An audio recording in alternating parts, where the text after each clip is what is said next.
எல்லாத்தையும் ஏத்துக்கிட்டேன் உங்க இன்ட்ரோடக்ஷன்ல. நான் துளி கூட ஆபாசம் இல்லன்னு சொன்னீங்க தெரியுமா? அத நான் ஏத்துக்கிறேன் பிரச்சனை இல்ல. கீழ கமெண்ட்ல வந்து அவ ரீல்ஸ பார்த்ததே இல்லன்னு வரும். இப்ப என்ன பண்ண போறீங்க?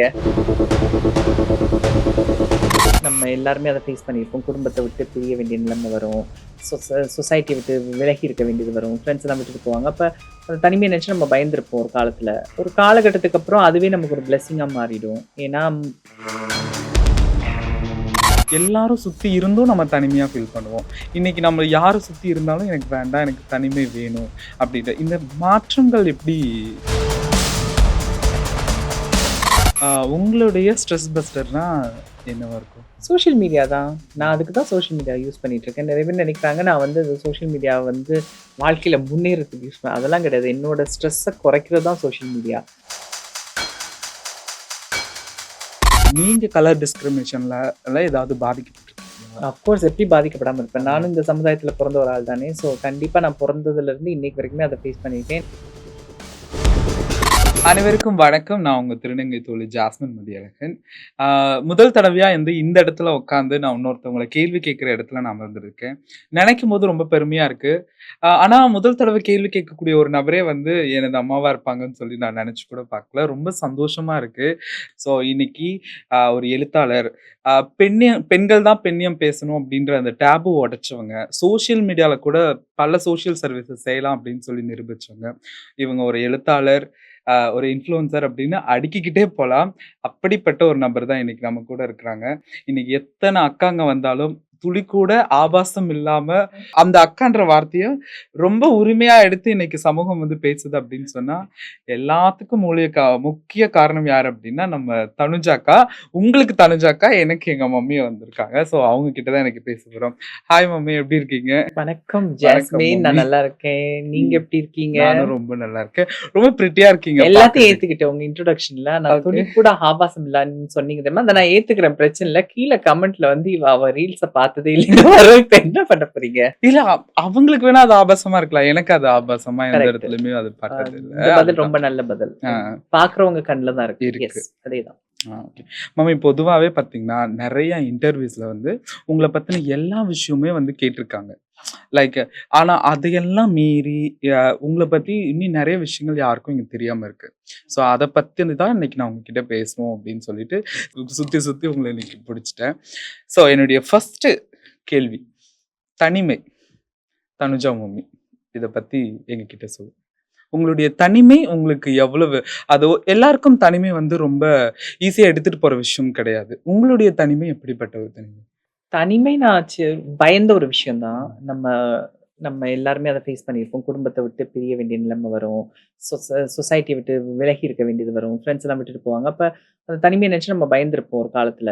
ஒரு காலகட்டத்துக்கு அப்புறம் அதுவே நமக்கு ஒரு பிளெஸ்ஸிங்கா மாறிடும். ஏன்னா எல்லாருக்கும் இருக்கிற அந்த பிரச்சனை, மத்தவங்களோட இன்ஃப்ளூயன்ஸ், அடுத்தவங்க வந்து நம்ம வாழ்க்கையில தலையிடுறது நமக்கு அது இல்லாம போயிடும். அது ஒரு பிளெஸ்ஸிங்கும் இருக்கு. ஸோ அந்த பிளெஸ்ஸிங்க நம்ம இப்ப அனுபவிக்கும்போது அது ஒரு அதுல ஒரு சுகம் இருக்குல்ல. ஸோ அந்த சுகத்த இப்ப அனுபவிச்சுட்டு இருக்கேன். ஸோ தனிமைன்றது வந்து ரொம்ப ஆபத்தானது கிடையாது.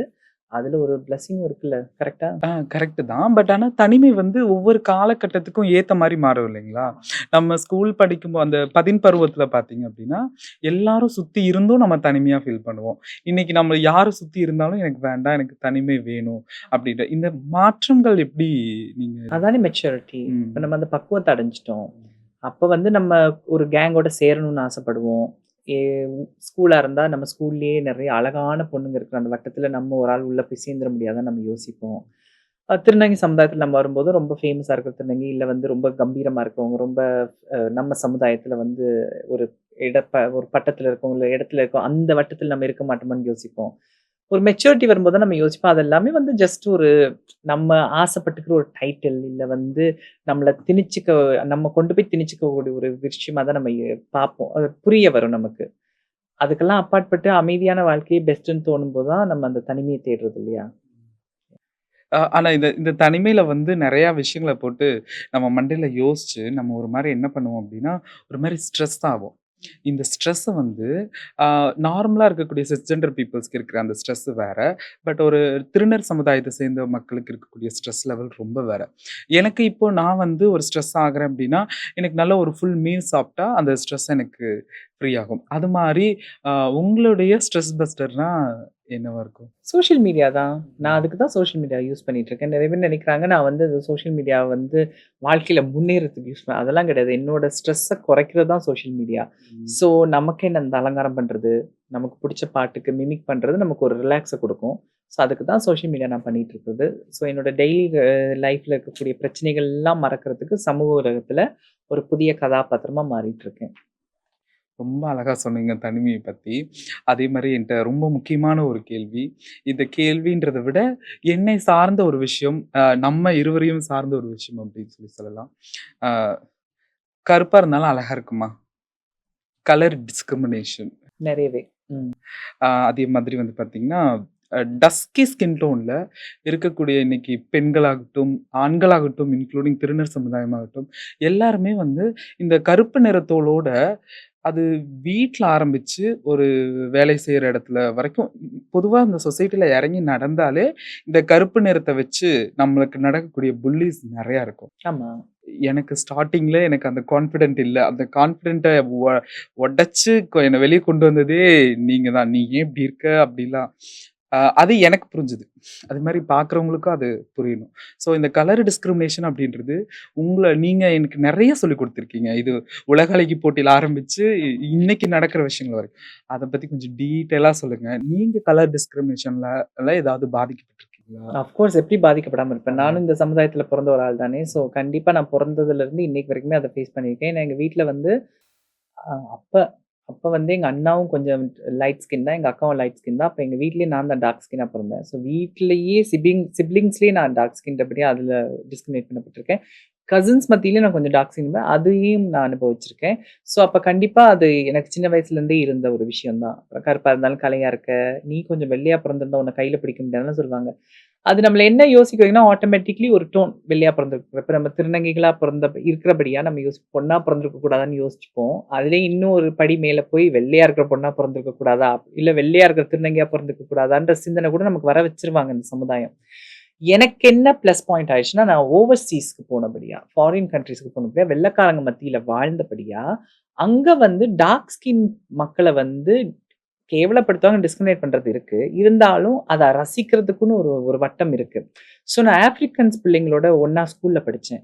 அ நம்ம வந்து இந்த ஸ்கின் டோன்லயே நம்ம வந்து ரொம்ப தாழ்வு மனப்பான்மையோட இருப்போம். அவங்க வந்து நம்மளோட ஒரு ஷேட் இன்னும் கொஞ்சம் டார்க்கா இருப்பாங்க. பட் அவங்களோட அந்த கான்ஃபிடென்ட் இருக்கு தெரியுமா? அது செம்மையா இருக்கும். அவங்க அந்த மேக்கப் பண்ணிட்டு, அதெல்லாம் பண்ணிட்டு வரும்போது, அவங்க அப்படி கம்பீரமா நடந்து போவாங்க. வெள்ளைக்கார பையன்களே சைட் அடிச்சுட்டு பின்னாடி எங்க ஸ்கூல்ல போவாங்க. ஸோ அவ்ளோ கிரேஸ் இருக்கும் அந்த பொண்ணுங்களுக்கு. அப்ப நான் அந்த பொண்ணுங்களையும் பார்த்து வளர்ந்தேன். அப்படின்னு யூஸ் வாவ்! பரவாயில்லையே இவங்க இவ்ளோ கம்பீரமா இருக்காளுங்க இந்த பொண்ணுங்கன்னு. அப்ப அந்த பொண்ணுங்கள நான் வந்து ஃபாலோ பண்ண ஆரம்பிச்சேன். ஸ்கூல்ல. அப்படி இந்த பொண்ணுங்க மாரி இருக்கணும். இந்த மாரி கம்பீரமா சுத்தணும் அப்படின்னு. அதே டைம்ல பியான்சேன்னு ஒரு பாடகி ஹிப்ஹாப்ல ஒரு பெரிய புரட்சி பண்ணிட்டு இருந்தாங்க. ஸோ பியான்சே வந்து அந்த டைம் டார்க் ஸ்கின் பாடகி. பிரிட்னி ஸ்பியர்ஸ்ன்னு இன்னொரு பாடகி இருந்தாங்க. அவங்க வந்து பிளாண்ட் முடியோட வெள்ளையா இருப்பாங்க. அவங்க ஹிட்டா இருந்த டைம்ல இந்த பொண்ணும் வரும்போது, ஒரு டார்க் ஸ்கின்னோட ஒரு பொண்ணு, அந்த பாட்டு ஹிட் ஆகி அது ரொம்ப ஃபேமஸ் ஆச்சு. 2006, 2007லாம். அப்ப நான் யோசிச்சேன், ஓகே பாரு ஒரு டார்க் ஸ்கின் பொண்ணு எவ்ளோ கம்பீரமா, எவ்ளோ அழகா ஒரு ஒரு பெரிய ஒரு செலிபிரிட்டியா இருக்காங்களேன்னு பார்த்தா, அவங்கள நான் அப்படியே அப்சர்வ் பண்ணேன். அந்த அளவுக்கு கொஞ்சம் கொஞ்சம் பேர் இருந்தாங்க ஹாலிவுட்ல, டார்க் ஸ்கின்னோட. ஏன்னா நான் ஏன் இப்ப ஹாலிவுட் அதெல்லாம் சொல்றேன்னா, இட்ஸ் நாட் நம்ம தமிழ்நாட்டிலயோ, இல்ல இந்தியாலயோ நமக்கு ஏத்த மாதிரி ஸ்டார்ஸ் இல்லன்னு இல்ல. நம்ம பார்க்குற ஸ்கின் டோன்ல இல்லையே. நாம ம். எதிர்பார்க்குற நம்மளோட கம்பேர் பண்ற மாரி யாருமே இல்ல. இங்கலாம் வெள்ள வெள்ளையால காட்டிட்டு இருந்தாங்க. அப்ப அங்க பார்க்கும்போது நான் அங்க புடிச்சுக்கிட்டேன் அவங்கள. ஸோ அவங்கள ஃபாலோ பண்ணிட்டு வரும்போது, இந்த YouTubeல ஆஃப்ரோ அமெரிக்கன் கேர்ல்ஸ் எல்லாம் அப்படியே வர ஆரம்பிச்சாங்க. அப்ப நம்ம மேக்கப் பத்தி தேடும்போது, நம்ம ஸ்கின்னுக்கு ஒயிட் பீப்பிளோ இல்ல ஃபேர் ஸ்கின் பீப்பிள் போடுற மேக்கப் போட நீங்க ஒரு மேக்கப் ஆர்டிஸ்ட் உங்களுக்கு தெரியும். அப்ப இந்த ஆஃப்ரிக்கன் பொண்ணுங்க போடுற மேக்கப் தான் நான் பார்ப்பேன். பார்த்துட்டு அவங்க என்ன ஃபவுண்டேஷன் சொல்றாங்க, என்ன பவுடர் சொல்றாங்கன்னு தேடும்போது, அப்ப அதையே பார்த்துட்டு வரும்போது என் மைண்ட் வந்து ஃபிக்ஸ் ஆயிடுச்சு. ஸோ இத வந்து நான் வந்து ஒரு தாழ்வு மனப்பான்மையாகவோ, இல்ல வந்து இத ஒரு ஒரு நான் தவறா பொறந்துட்டேன்ற மாரி யோசிக்க வேணாம். நான் வந்து தப்பான ஒரு சிந்தனை இருக்கு சொசைட்டில இருக்குன்ற புரிதல் வந்துட்டாலே போதும். ஸோ அப்படித்தான் என் கான்ஃபிடென்ட்ட நான் வளர்த்தேன். அதே மாதிரி இந்த டார்க் ஸ்கின் டோன் அப்படிங்கும்போது இன்னொரு விஷயத்தையும் சேர்த்து கேட்டுறேன். பொதுவா வந்து பார்த்தீங்கன்னா, இங்க வந்து நம்ம நம்ம திருநங்கை சமுதாயத்துக்குள்ள வந்து பார்த்தீங்கன்னா, அ ரொம்ப ஆ ஆல்ரெடி கொஞ்சம் ம தாழ்வு மனப்பான்மை கொஞ்சம் அதிகமாவே இருக்கு. இதுக்கிடையில இன்னும் டஸ்கி ஸ்கின் டோன் கேர்ல்ஸ் வந்து ரொம்ப அவங்களுக்கு அது செல்ஃபாவே ஆயிடுது. ஏன்னா, நானும் அதுல பாதிக்கப்பட்டிருக்கேன். ஸோ, இதனால வந்து நெறைய ஸ்டீராய்டு கிரீம் யூஸ் பண்ண ஆரம்பிக்கிறாங்க. ஸோ, அதுக்குண்டான ட்ரீட்மெண்ட்ஸ்லாம் நெறைய எடுக்க ஆரம்பிக்கிறாங்க. ஸோ, அத நானுமே பண்ணியிருக்கேன். அதுக்குண்டான சைட் எஃபெக்ட் எல்லாம் வந்து நானுமே அத அனுபவிச்சிருக்கேன். ஸோ, எனக்கு எனக்கு எனக்கு ஒரு முக்கியமான விஷயம் என்ன தெரியணும் அப்டின்னா, நம்ம இதுலருந்து வெளிய வரணும். என்னுடைய ஃபர்ஸ்ட் கொஸ்டின், நான் டஸ்கி ஸ்கின் டோன் தான். நான் வந்து தாழ்வு மனப்பான்மையோட இருந்திருக்கேன். ஆனா, எனக்கு இந்த தாழ்வு மனப்பான்மையிலருந்து நான் வெளிய வரணும் அப்டின்னா, அதுக்கு நான் என்ன பண்ணணும்? Self love. நம்மள நாமளே நேசிக்க ஆரம்பிக்கணும். நம்மள நாமளே லவ் பண்ண ஆரம்பிக்கணும். அதுதான் ஃபர்ஸ்ட்டு. ஏன்னா நம்மள நேசிக்காட்டி யாருமே நம்மள நேசிக்க மாட்டாங்க. இப்ப நான் சொன்னது போல தான் நானும் இதெல்லாம் கடந்து வந்திருக்கேன். நான் ஒரு நிமிஷம் யோசிப்பேன். இது இன்னும் பெட்டரா இருக்கலாமா? அது இன்னும் பெட்டரா இருக்கலாமான்னு யோசிப்பேன். இது வந்து ஸ்கின் டோன் பேஸ்ட் இல்ல. நம்ம ஃபீச்சர்ஸே நம்ம கண்ணாடில ஒவ்வொரு நாளும் பார்க்கும்போது, திடீர்னு ஒண்ணு தோணும். இது கொஞ்சம் இப்படி இருக்கலாமா? இது கொஞ்சம் இப்படி இருக்கலாமா? இது கொஞ்சம் வித்தியாசமா இருக்கலாமான்னு தோணும். அப்புறம் யோசிப்பேன். இத்தன மக்கள் நம்மள கொண்டாடுறாங்க. ம். நம்ம எதிர்பார்க்குற இப்படி இருக்கலாம், அப்படி இருக்கலாமா இல்லாமயே மக்கள் கொண்டாட ஆரம்பிச்சுட்டாங்க. ரசிக்கிற மக்கள் இருக்காங்க. அப்ப இது நம்ம நம்மள லவ் பண்ண மாட்றோம். ம். நாம நம்மள நேசிக்க மாட்றோம். அப்ப யாரோ ஒருத்தங்க நம்மள நேசிக்கிறாங்க. ஆனா நாம மாத்தணும்னு நமக்குள்ளேயே யோசிக்கிறோம்ல. அப்ப செல்ஃப் லவ் தான் இங்க பிரச்சனையா இருக்கு. ஸோ பிரச்சனை. நம்மள நேசிக்க ஆரம்பிக்கணும். ஃபர்ஸ்ட் அதுதான் முதல்ல முக்கியம். நோ மேட்டர் மத்தவங்களுக்கு பிடிச்சிருக்கோ பிடிக்கலையோ, நாம நம்மள நேசிக்கணும். Self love. ரொம்ப நல்லா சொன்னீங்க. ஆக்சுவலா வந்து எனக்கு இது எல்லாமே நீங்க முன்னாடியே எனக்கு தெரிஞ்ச ஒரு 3-4 இயர்ஸ் பிஃபோரே எனக்கு இதெல்லாம் நெறைய கிளாஸ் எடுத்துட்டீங்க. பட் நெறைய பேருக்கு தெரியணும் இல்லையா? ஸோ அதுக்காக மட்டும் தான் இந்த கொஸ்டின ரொம்ப நான் முக்கியமா வச்சிருந்தேன்.